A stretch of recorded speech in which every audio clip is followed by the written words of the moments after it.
Today, around the table, there was a strong political support to do so. Oui, je veux être très claire là-dessus.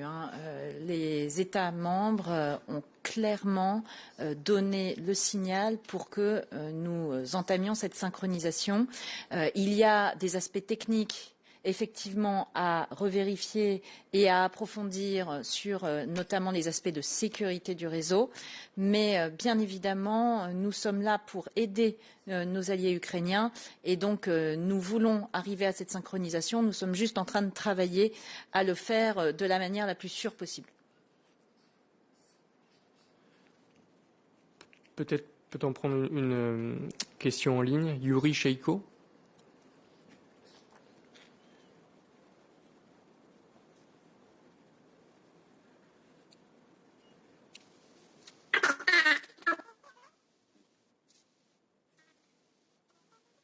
On ne vous entend pas.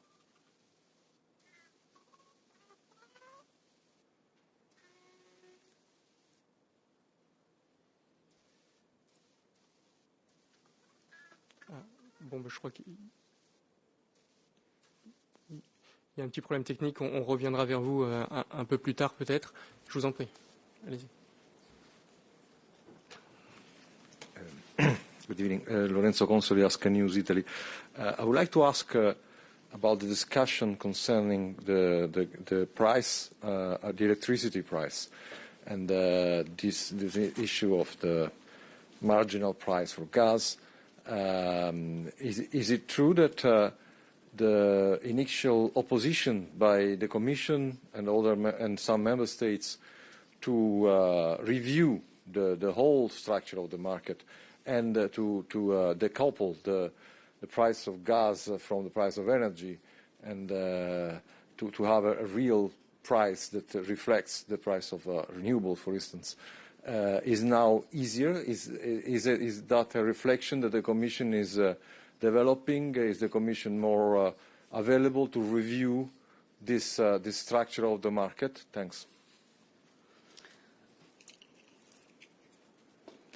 Well, there is still very clear support to current market design among several member states who do see that our common electricity market has served Europe well, ensuring the electricity demand is met at all times. But it also incentivizes the investments in renewable energy.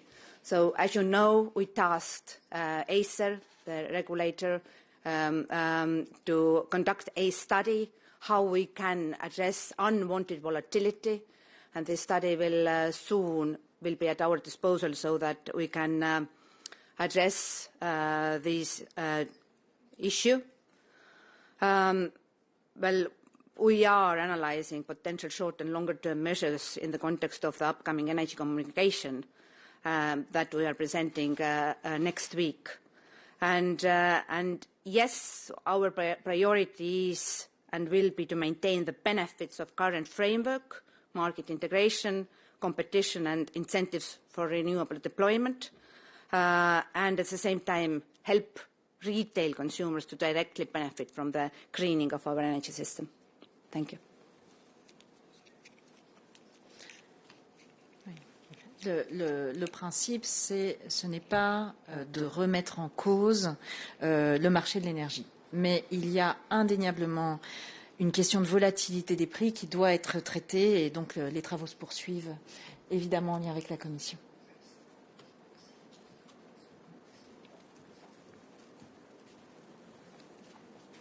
Isabelle Smets, pour contexte, une question en français. Madame la ministre, vous avez évoqué la possibilité de mettre en place des mécanismes volontaires de réduction de la consommation. Est-ce que vous pouvez un peu élaborer à quel type de mécanisme vous pensez? D'autre part, la Belgique a proposé de geler, plafonner les prix du gaz au niveau européen. Est-ce que ça a été discuté? Est-ce qu'il y a un support pour ce type de mesure? Et est-ce que vous avez évoqué la possibilité d'une obligation de stockage au niveau européen? Alors, sur la question de la maîtrise de la consommation, c'est un travail qui doit bien évidemment être fait au sein de chaque État membre. On est déjà en réflexion sur ce sujet-là, puisque ça fait partie des mesures que nous pouvons mettre en œuvre à moyen et long terme pour lutter justement contre notre dépendance à la Russie et à d'autres pays. Donc, pour améliorer la résilience européenne, nous avons besoin de travailler sur des énergies bas carbone, le développement des énergies bas carbone, les renouvelables notamment, pour ne plus dépendre du gaz, mais bien évidemment, nous devons aussi maîtriser notre consommation. Donc, il y a des mesures qui sont déjà prises aujourd'hui, qui sont des mesures, par exemple, d'efficacité énergétique dans les bâtiments, de décarbonation de notre industrie, mais il y a aussi des messages à envoyer, que ce soit là dans le court terme vis-à-vis des consommateurs, que ce soit des consommateurs particuliers ou des entreprises, pour faire ce travail d'essayer d'économiser de l'énergie. Donc ça va être évidemment fait au niveau de chaque État membre. Ensuite, quand vous parlez de la question des prix du gaz, là c'est un sujet sur lequel je laisserai Kadri répondre. Et votre troisième, c'était sur les obligations de stockage, oui. Oui, alors vous le savez, il y a des réglementations différentes selon les pays membres. Il y a des États membres qui ont déjà une réglementation là-dessus. Nous voyons que cette nécessité de réglementer le stockage est en train de se faire de plus en plus criante au regard de la crise que nous subissons.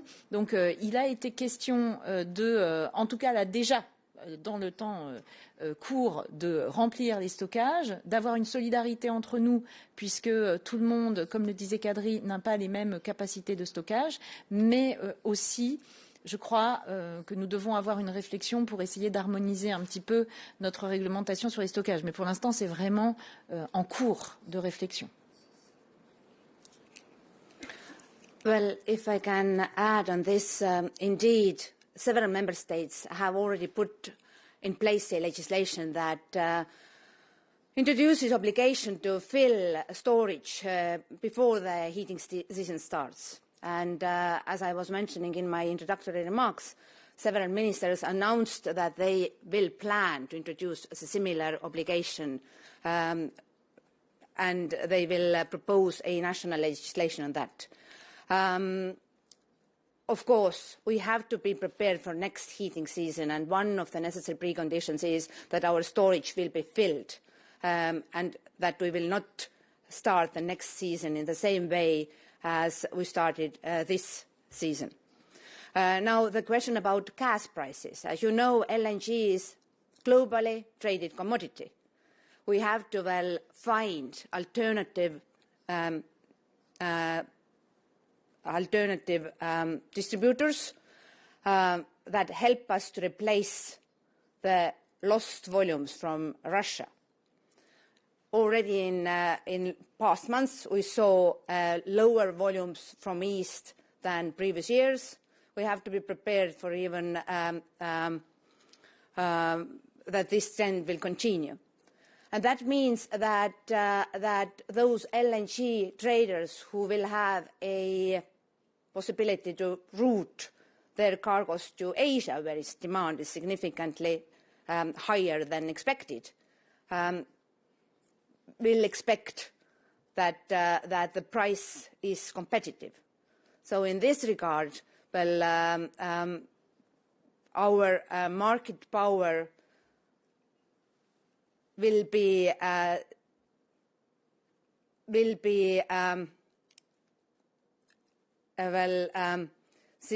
demand for LNG is not as big as the same demand from Asia, and our share on the LNG global LNG market is not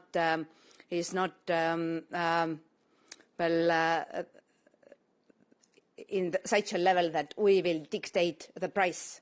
But of course, we are discussing how to minimize the impact to our retail consumers and how to help our industry at this moment where the extreme price volatility might be one of the scenarios. Thank you. Peut-être peut-on essayer de redonner la parole à Yuri si la connexion fonctionne. Do you hear me now? Yes. Yes, oh, great. So I have two questions on the issue of the synchronization of Ukrainian grid with the continental grid of Europe. First one, can you maybe comment on the performance of Ukraine during this isolated mode, because it was a test how Ukraine can balance, and Ukraine was balancing the system not only in isolated mode but also in the condition of war. So could you comment how was the performance? And the second question, you said that there was a support among ministers that for the emergency synchronization of Ukrainian grid with the continental grid of Europe. So can you give us maybe some timing, when can we expect this? And also, could you explain a little bit more, what does this emergency connection mean? Thank you very much. Yes, thank you for the question. Indeed, this isolation mode, the test, was long planned. This was one of the necessary preconditions to proceed with Ukrainian and Moldovan grid synchronization with European grid. And in this regard, they informed their Russian counterparts months ahead, and it was agreed with Russian grid operator. They started isolation mode test at the night of 24th of February, and they successfully passed all the necessary steps until the last one, that was supposed to be the reconnection to the Russian grid. But this was decided yesterday, that they will not finalize this test mode with reconnection, because then they would have been dependent on the Russian side. Now, what are the technical steps that we still need to help them with emergency synchronization? Well, our ENTSO-E indicated in the beginning of this year several technical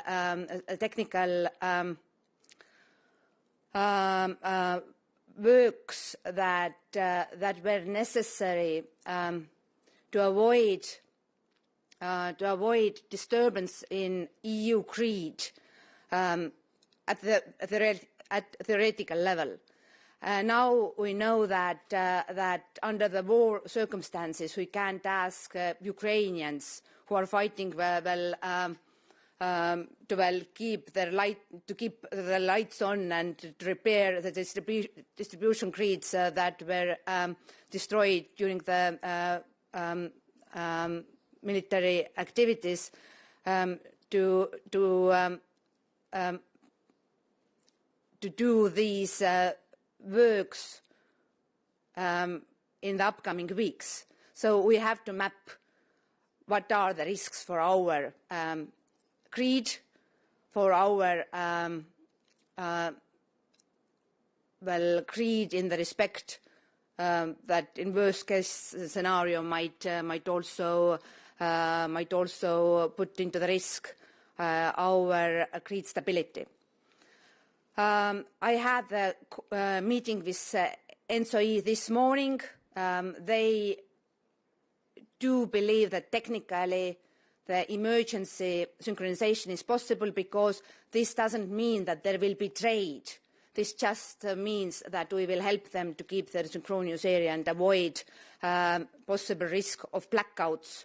Right now, when they are continuing at the isolation mode, this is very difficult even for neighboring countries to provide them any kind of help to keep their synchronous area operational. This is only on their current this during the isolation mode is responsibility of Ukrainians. And again, I have to mention that Moldova is together with Ukraine at isolation mode right now. So on timing, this is not a matter of hours. It is more like days, might be several weeks. Thank you.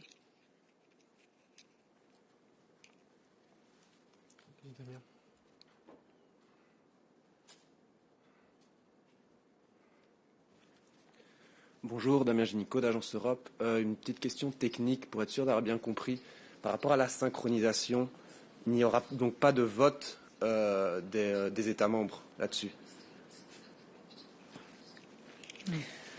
This will be decided by the organization who takes care of our EU creed, and this organization is ENTSO-E.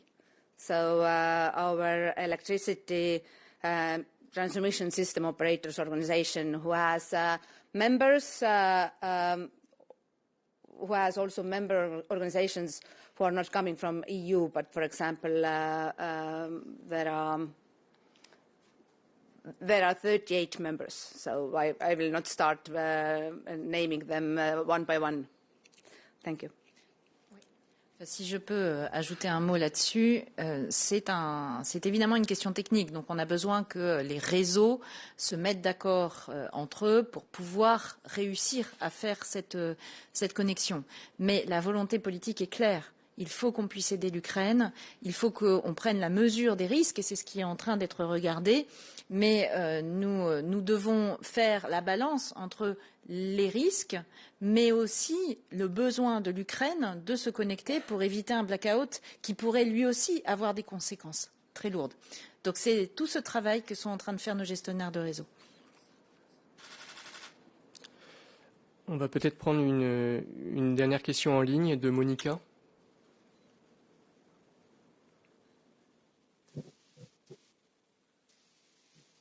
Hi, good evening. This is Monica with the New York Times. Thanks for taking my question.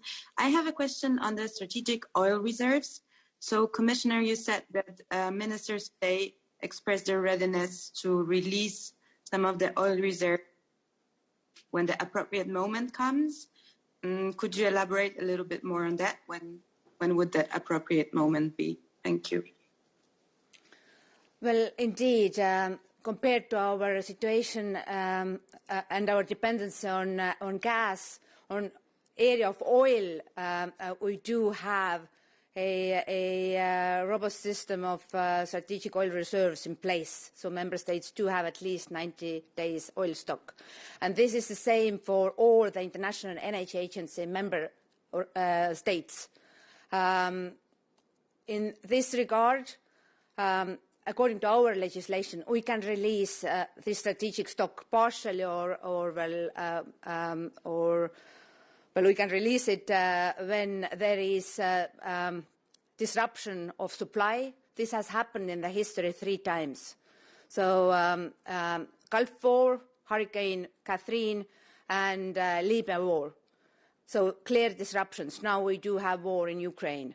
Well, there are major pipelines coming through the Ukraine, so we have to be every hour ready for this release. And on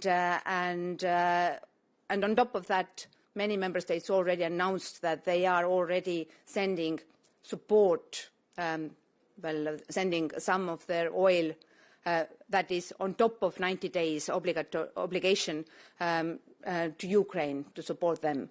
So tomorrow we will have IEA port meeting where we will coordinate our action with other IEA members who are not European countries. Pendant le Conseil, beaucoup d'États membres se sont exprimés pour dire qu'ils étaient disposés à libérer une partie des stocks en cas de besoin. Donc dire qu'ils sont prêts à le faire en cas de besoin, que ce soit en termes d'approvisionnement ou que ce soit en cas de trop forte perturbation des marchés. Donc voilà où on en est là-dessus, sachant qu'après, au bord de l'Agence internationale de l'énergie, ce seront les États qui s'exprimeront chacun en leur nom. Parfait. Eh bien, nous allons finir ici cette conférence de presse. Merci beaucoup de l'avoir suivie. Merci à tous.